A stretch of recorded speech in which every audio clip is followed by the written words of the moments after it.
언론이 달라져야 합니다. 현실을 정확하고 공정하게 전달하고 우리가 가야 할 방향을 책임있게 제시하는 언론이 되어야 합니다. 구시대의 특권구조 속에서 누리던 기득권이나 관행도 과감하게 포기해야 합니다.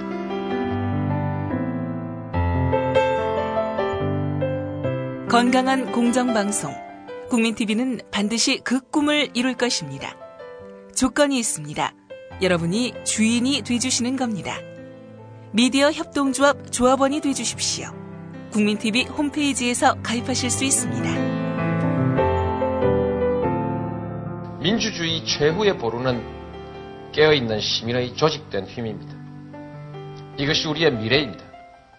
네, 간밤의 지구촌 소식은 황준호 기자와 함께합니다. 황준호 기자. 예, 안녕하십니까? 네, 안녕하십니까? 예. 자, 미국 토네이도 피해 소식부터 알아볼까요? 미국 오클라호마주의 주도 외곽 도시 무어라는 곳에서 강력한 토네이도로 140여 명의 사망자가 발생하면서 미국 중부 내륙의 토네이도 피해가 커지고 있습니다. 예. 당국은 월요일 오후 무어를 강타한 토네이도로 최소 24명이 사망하고 120여 명이 병원에서 치료를 받고 있다고 발표했습니다. 토네이도 발생 시각은 현지 시간으로 정확히 월요일 오후 3시였고요. 무어시를 관통하는 데 걸린 시각은 40분이었습니다. 예. 이 과정에서 초등학교 2곳의 건물이 무너져서 학생 7명이 사망하면서 어린이들의 피해가 컸습니다. 토네이도는 바람의 세기 그리고 피해 규모에 따라서 6개 등급으로 구분되는데요. 이번 토네이도는 풍속이 시간당 320km를 기록해서 최고 등급 바로 아래 등급이었습니다. 그런데 미국 언론들의 대형 오보가 있었다고요? 우리 시간으로 어제 밤까지만 해도 사망자가 91명이고 따라서 사망자 100명 돌파는 시간 문제다. 이런 기사가 쏟아졌었습니다. 예. 그런데 몇 시간 후에 CNN 방송이나 AP통신의 오보였다라는 사실이 확인됐습니다. 미국 언론들을 받아칠 수밖에 없었던 우리 언론들도 결과적으로 오보를 내게 됐습니다. 예.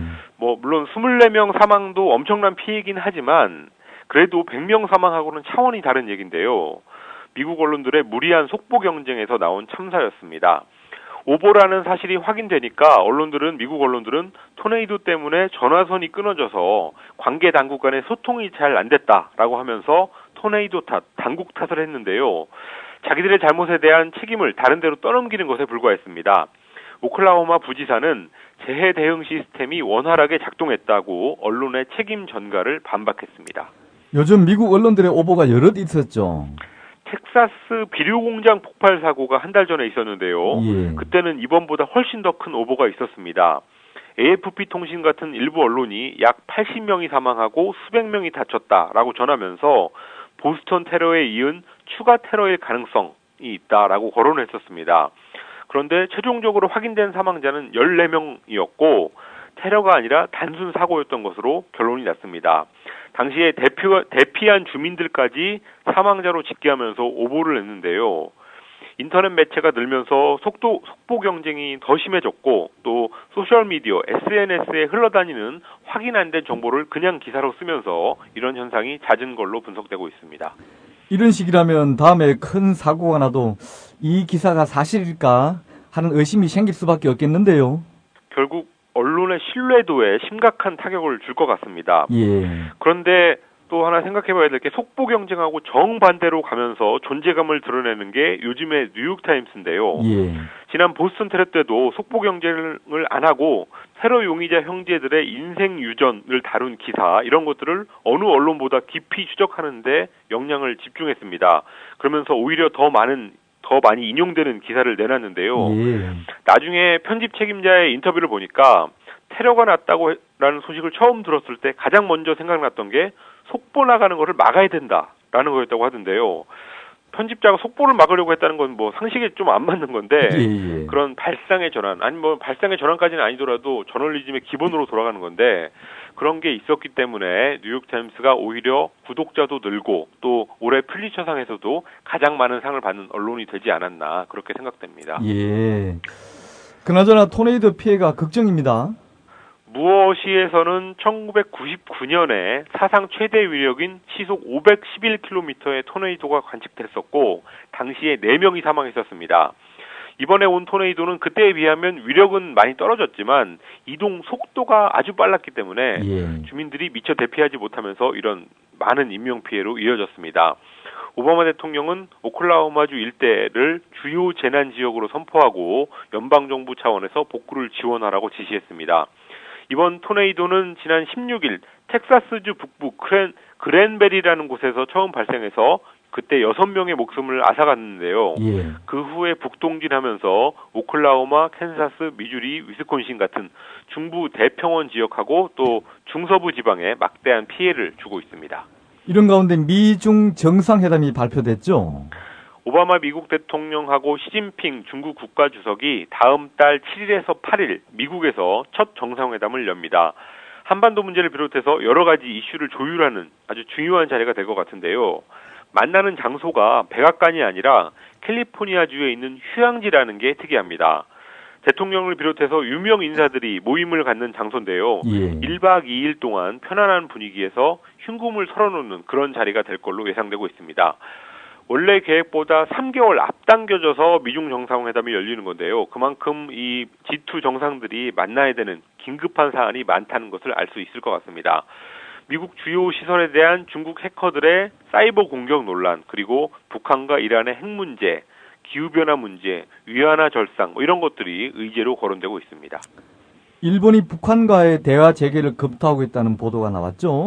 일본 교도통신 보도인데요. 예. 일본 정부가 이지마 이사오 내각 관방 참여에 북한 방문을 계기로 작년 11월 이후에 중단됐던 북한과의 정부 간 대화를 재개하는 방안을 검토하기 시작했다고 전했습니다. 교도통신은 만약에 북일 회담이 다시 시작된다면 납북자 안부 확인을 위한 재조사, 그리고 제1조선인들이 북한으로 돌아갈 때 남편을 따라서 북한에 갔던 일본인 여성의 귀환 문제, 또 일본 항공기 요도호 납치범의 송환 이런 것들이 의제가 될 거라고 전망했습니다. 예. 장소는 몽골 같은 3국이 유력하고요. 대화 채널은 외무성이 될 거라고 스가 관방장관이 말했습니다.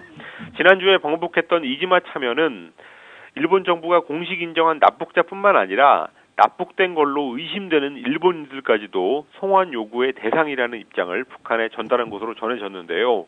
어제 아베 총리를 직접 만나서 방북 결과를 보고했습니다. 애플의 탈세 문제가 국제적인 이슈가 되고 있다고요? 애플의 역외 탈세 의혹을 뒷받침하는 미국 의회의 조사 결과가 나왔습니다. 미국 상원의 상설조사위원회는 애플이 조세피난처인 아일랜드에 이름뿐인 회사를 세워놓고 이익을 옮기는 등의 수법으로 지난 4년 동안 440억 달러, 우리 돈으로 50조 원 정도의 세금을 안 냈다는 내용의 보고서를 공개했습니다. 민주당의 칼 레빈 상원 의원 같은 경우는 작년에만 10조 원의 세금을 안 냈다고 주장하기도 했습니다. 애플은 세계 시장에서 번 돈을 아일랜드에 설립한 자회사를 통해서 또 다른 자회사로 옮기는 방법을 썼는데요. 아일랜드의 법인세율이 미국의 3분의 1밖에 안 된다는 점을 악용했고, 또 그렇게 세율이 낮은데도 불구하고 5년 동안 소득세 신고를 하지 않았다고 보고서가 밝혔습니다. 그런데 문제는 이게 불법이 아니라면서요. 예, 불법은 아니고 미국 세법의 결함을 이용한 합법적인 세금 회피였다고 의회 보고서가 적시했습니다.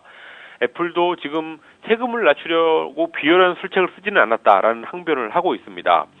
그렇지만 미국 여야가 한 목소리로 애플을 성토하고 있어서 상당 기간 논란이 될 걸로 보입니다. 애플에 대한 미국 의회의 조사 결과는 다음 달 북아일랜드에서 열리는 주요 8개국 G8 정상회의에서도 주요 안건이 될 전망인데요. 유럽연합 EU는 애플과 구글 이런 다국적 기업들의 탈세를 막을 국제 공조가 있어야 된다라고 촉구할 예정이라고 합니다. 예, 황 기자 수고하셨습니다. 예, 감사합니다. 이상 황준호 기자와 함께했습니다.